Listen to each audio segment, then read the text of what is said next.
இந்த வீடியோ எதுக்குன்னு பார்த்தீங்கன்னா, தேர்தல் திருவிழா அப்படின்னு ஒன்று போயிட்டுருக்குது இல்லையா? தேர்தல் பரப்புரைகள்லாம் பயங்கரமாக போயிட்டுருக்குது.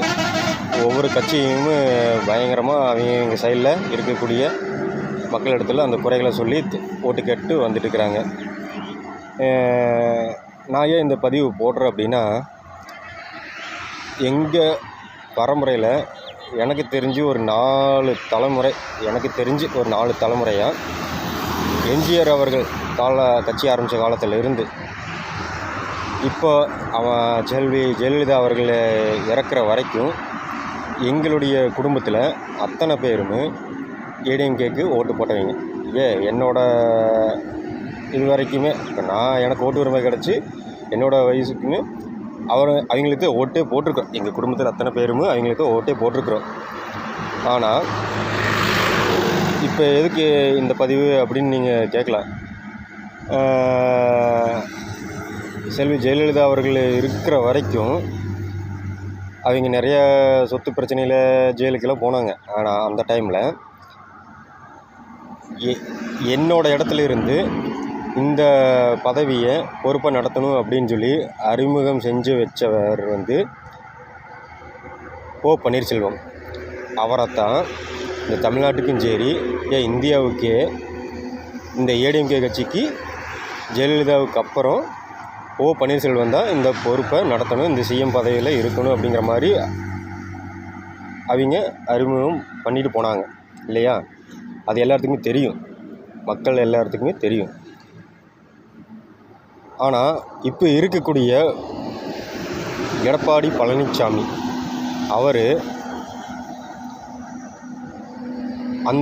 அவர் நின்று ஜெயிச்ச அந்த தொகுதி தவிர அவரை யாருக்குமே தெரியாது.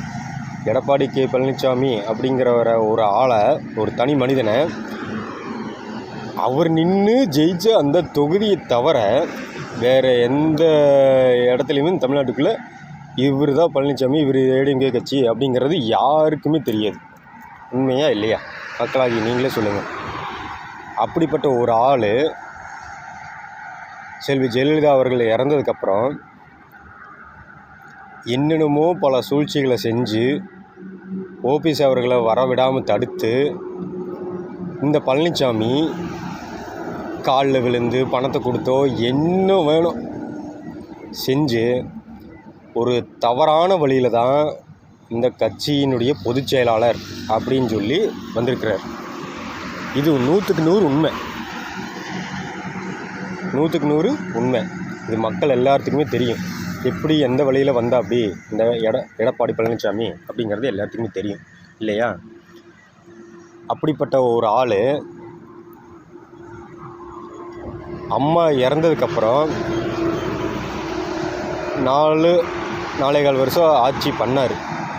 அந்த 4.25 வருஷத்தில் அம்மா அறிவித்த திட்டங்களில் 10% கூட அவர் நிறைவேற்றலை.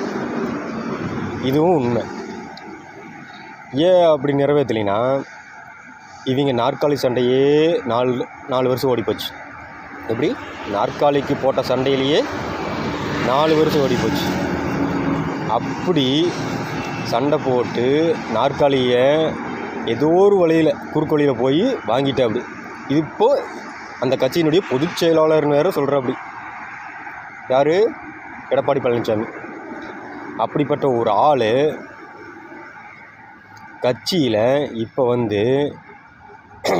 அது அம்மா அறிவிச்ச திட்டங்களை நிறைவேற்ற முடியாமல் போனதுனால போன தேர்தலில் தோல்வியே தோல்வி. அம்மா எந்த அளவுக்கு அந்த கட்சியை ஆட்களை அரவணைச்சு வழிநடத்தி அந்த அளவுக்கு கொண்டு போனாங்களோ அதில் 10% கூட இந்த எடப்பாடி பழனிசாமி அந்த கட்சியில் உள்ள ஆட்களை அரவணைச்சோ அவர்களோட பேசியோ அந்த கட்சியை நம்ம கொண்டு போகணும் அப்படிங்கிற அந்த ஒரு இதே இல்லை. அப்புறம் இன்னொன்று என்னென்னு பார்த்திங்கன்னா, செல்வி ஜெயலலிதா அவர்கள் இருக்கும்போது பிஜேபியோட கூட்டணியே வைக்காமல் தனி மெஜாரிட்டி காட்டினாங்க, தனித்து போட்டிக்கிட்டு தனி மெஜாரிட்டி காட்டினாங்க. ஆனால் இப்போ இருக்கக்கூடிய பழனிசாமி கூட்டணி வச்சு அந்த கட்சியினுடைய களங்கத்தை நாரடிச்சிட்டாங்க, அந்த கட்சியவே நாசம் பண்ணிட்டாங்க. இது 100க்கு 100 உண்மை. இது மக்களாகிய உங்களுக்கு தெரியும். இப்போது நான் அந்த எடப்பாடி பழனிசாமிக்கு ஒரே ஒரு சவால் விடுறேன். அந்த சவாலை அவரால் நிறைவேற்றவே முடியாது, 1% கூட நிறைவேற்ற முடியாது. ஏன்னா அந்த அளவுக்கு தனித்தன்மையை முடிவு எடுக்கக்கூடிய திறமை எடப்பாடி பழனிசாமி கிட்ட கிடையவே கிடையாது. அப்படி என்னங்கிறீங்களா, பிஜேபியோட கூட்டணி வைக்காமல் தனித்து போட்டிட்டு தனி மெஜாரிட்டி செல்வி ஜெயலலிதா அவர்கள் காட்டினாங்கல்ல, அந்த மாதிரி இப்போ இருக்கக்கூடிய எடப்பாடி பழனிசாமி நான் தான் எல்லாம் இந்த கட்சியினுடைய எல்லா பொறுப்பு அப்படி இல்லை, அதே பொறுப்பில் இருக்கிற ஆள் இப்போ தனி மெஜாரிட்டி காட்ட சொல்லுங்க பார்க்கலாம். பிஜேபியோட கூட்டணி வைக்காமல் 1% கூட நிறைவேற்ற முடியாது, சத்தியமாக முடியாது. ஏன்னா அந்த அளவுக்கு தனித்தன்மையை முடிவெடுக்கக்கூடிய திறமை அவர்கிட்ட கிடையாது. செல்வி ஜெயலலிதா அவர்கள்ட்ட இருக்கக்கூடிய 100க்கு 100% திறமையில் 10% திறமை கூட இந்த எடப்பாடி பழனிசாமிகிட்ட கிடையாது இல்லையா? அதுவும் உண்மை. அப்புறம் இன்னொன்று, இப்போ திட்டங்களை ஜெயிக்கிறக்கோசரம் என்னென்னமோ திட்டங்களை அறிவிக்கிறாரு இல்லையா? அதாவது மக்களை கவர்ற மாதிரி பயங்கரமாக திட்டங்களை அறிவிக்கிறாரு. அந்த திட்டங்கள் எல்லாமே காப்பி அடித்து தான் பண்ணுறாரு. அது யாரை பார்த்து காப்பி அடித்தாங்கிறது அது உங்களுக்கு தெரியும். ஆனால் இப்போ அவர் என்ன பண்ணுறாரு, நான் சொல்கிறது, இந்த திட்டங்களை அறிவிக்கிறார் ரைட்டு, அவரை ஒரு வேளை ஜெயிக்க வைக்கிறோம். ஜெயிக்க வச்சதுக்கப்புறம் இந்த ஒயின் ஷாப் வருமானம்னு ஒன்று இருக்குது, அதை வச்சு தான் தமிழ்நாட்டில் அரசியலில் ஓடிட்டுருக்குது. அந்த ஒயின் ஷாப்பை பூரா தடை பண்ணிவிட்டு வேறு எந்த துறையிலையும் வரியை எச்சு பண்ணாமல் இவர் அறிவித்த திட்டங்களை பூரா நிறைவேற்ற முடியுமா? அதுவும் முடியாது, 1% கூட முடியாது. இது ஏன் நான் சொல்கிறேன்னா, அந்த கட்சிக்கு காலங்காலமாக ஓட்டு போட்டோம் அப்படிங்கிற அந்த ஒரு உரிமையில் தான் நான் சொல்கிறேன். ஆனால் இன்றைக்கி இவர் வந்ததுக்கப்புறம் அந்த கட்சிக்கு ஓட்டு நாங்கள் எங்கள் குடும்பத்துலேயும் சரி, எங்களை சார்ந்த அத்தனை பேருமே எல்லாருமே மாறிட்டாங்க. ஏன்னா திரு ஸ்டாலின் அவர்கள் பல திட்டங்களை அறிவித்து அதை 100க்கு 90% எனக்கு தெரிஞ்சு 100க்கு 90% நிறைவேற்றிருக்கிறார். உடனே இப்போ போகிற பக்கம் பரப்புரையில என்ன சொல்கிறாரு தெரியுமா, ஸ்டாலின் அவர்கள் அறிவித்த திட்டங்களை எதுவுமே நிறைவேற்றலை, அவர் சொன்னதால் அத்தனையும் பொய், இப்படி மக்களை முட்டாளாக்கி ஏமாற்றிட்டு இருக்கிறாரு அப்படிங்கிற. அப்படி எடப்பாடி அவர்களுக்கு சுத்தமாக கட்சியே வழி நடத்த தெரியல, கட்சி உள்ள ஆளுகளையும் அரவணைச்சி வச்சுக்க தெரியல. இதில் அடுத்த கட்சி செய்கிற தப்பை சுட்டி காட்டுறாராமா. முதல்ல இது உன்னோட கட்சி பாரியா, உன்னோட கட்சியில் இருக்கிற திறமை ஆளுக்களை அரவணைச்சி வச்சுக்க பாரியா, அப்புறம் போய் அடுத்த கட்சியை பற்றி நீ பேசலாம். என்னையா இது? இப்போ நாங்கள் எல்லாருமே இந்த தேர்தலில் இருந்து ஸ்டாலின் ஐயா அவர்கள்ட்ட ஓட்டு போடணும்னு முடிவு பண்ணிட்டோம். ஏன் அப்படின்னா, அந்த கட்சி வழி நடத்தக்கூடிய திறமை அவர்கிட்ட இல்லை, 100க்கு 100. இப்போ ஏன் பிஜேபியோட அவர் கூட்டணி வச்சார்னா, போன ஆட்சியில் அம்மா இறந்ததுக்கப்புறம் நிறைய தில்லுமுள்ளு பண்ணி நிறைய சம்பாரிச்சிட்டாப்படி, நிறைய ஊழல் பண்ணிட்டாப்படி.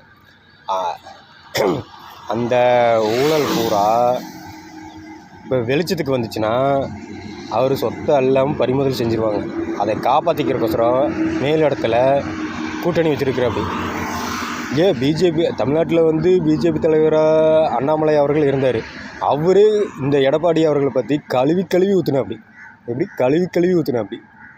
அப்படிப்பட்ட ஒரு ஆளை இன்றைக்கி கூட்டணி சேர்ந்ததுனால அந்த கட்சியிலிருந்து அந்த கட்சி தலைவராக இருந்த ஒரு அண்ணாமலை அவர்கள் இன்றைக்கி வெளியேறிட்டாங்க இல்லையா? வெளியேறிட்டாங்க. இப்போது சீட்டும் கிடைக்கல. அவர் சொல்கிறார் அண்ணாமலை, நான் ஏன் இந்த தேர்தலில் போட்டி இல்லை, அதுமாரி நாளுக்கு அப்புறம் சொல்கிறேன் அப்படின்னு. ஏன்னா இந்த கூட்டணி ஜெயிக்காது, ஜெயிச்சு முன்னாடி வராது அப்படிங்கிற ஒரு கருத்து கணிப்பு அவருக்கே தெரிஞ்சிருச்சு. நாளுக்கு அப்புறம் அதைத்தான் சொல்ல போகிறாரு அவரும். நான் ஏன் போட்டி இல்லை, அதாவது போட்டியிட்டு டெபாசிட்டே இழக்கிறத தவிர கம்முன்னு ஒதுங்கி இருக்கிறது நல்லதுன்னு அண்ணாமலை அவர்களுக்கே தெரிஞ்சிருச்சு. அப்படி ஆரவாரம் செஞ்ச அண்ணாமலை அவர்களுக்கே தெரிஞ்சு போச்சு இந்த கூட்டணி வெல்லாது அப்படின்னு. அப்படிப்பட்ட ஒரு ஆள் தான் இந்த எடப்பாடி பழனிசாமி. ஓகே, மே 4 துணிஞ்சு சந்திப்போம். திரு ஸ்டாலின் ஐயா அவர்களுடைய ஆட்சி தான் மீண்டும் தொடரும். தமிழ்நாடு வெல்லும். இது உண்மை. ஓகே ஃப்ரெண்ட்ஸ், இது அத்தனை உண்மையா இல்லையான்னு நீங்களே சொல்லுங்கள். Okay bye.